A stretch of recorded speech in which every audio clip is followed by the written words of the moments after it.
Dizem que no auge do processo do impeachment, a Dilma Rousseff não conseguia formar cadeia nacional de rádio e televisão para falar ao país.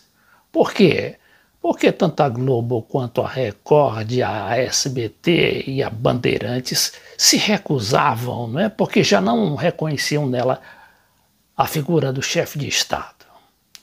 E aí, quando o Bolsonaro resolveu fazer esta rede nacional hoje de TV, eu me perguntei, será que o Bolsonaro vai conseguir falar à nação? Ou ele vai também enfrentar aquele boicote?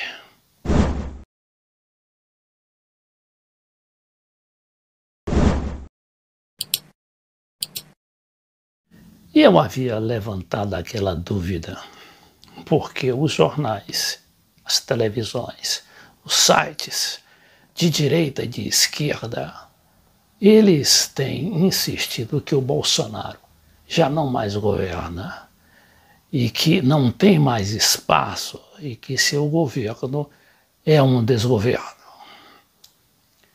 Não obstante, eu vejo que o Bolsonaro até conseguiu dar alguma linha, não é, de raciocínio e de unidade ao transferir aquelas entrevistas coletivas para o Palácio do Planalto.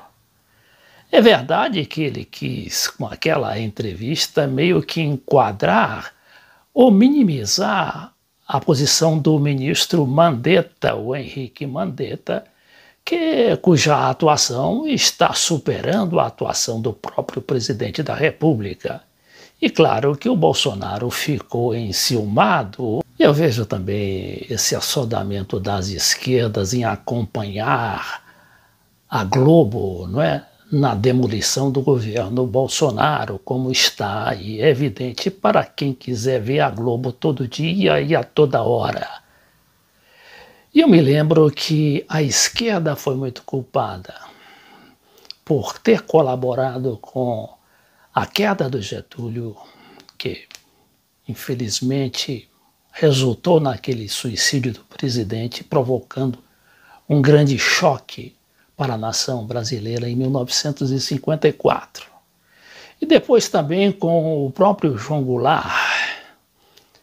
E agora eu vejo também a esquerda engajada, como ela esteve engajada no processo de impeachment do Collor, contra o qual o Brizola se levantou. O Brizola se levantou não só por causa daquela sua aliança que ele fez com o então presidente para construir 5.000 SIACs, os Centros Integrados de Atendimento à Criança, que era uma espécie de cópia dos CIEPs, das Escolas Integrais da Brizola, no Rio de Janeiro, mas também porque ele sempre foi um antigolpista. Ele sabia e tinha vivido bastante para entender que o golpismo leva ao golpismo. E no impeachment do Collor, a gente teve a ascensão do vice-presidente Itamar Franco, que era realmente um homem sério, um homem honesto, não é? E que tinha muita vontade de tirar o Brasil do atraso e de impor uma certa moralidade. Mas o que aconteceu com o Itamar Franco? O Itamar Franco foi obrigado a engolir o Fernando Henrique Cardoso como ministro da Fazenda e já o seu potencial candidato à presidência da República. Eu nunca me esqueço que o FHC ele foi escolhido numa reunião do FMI lá em Washington e depois imposto ao Bolsonaro. Só que como ali a mídia estava apoiando integralmente aquele novo candidato, não é? Ninguém denunciou o fato, mas está lá registrado. E os próprios jornais noticiaram com certa discrição, mas está lá noticiado em alguns jornais da época. Agora, com o caso do Bolsonaro, vem o seu vice Hamilton Mourão, que inclusive hoje fez questão de exaltar a ditadura de 31 de março de 1964, como conta aqui esse material do Estadão. No aniversário do golpe, Mourão exalta a ditadura militar pelo Twitter. Eu me pergunto, é isso que a esquerda está querendo?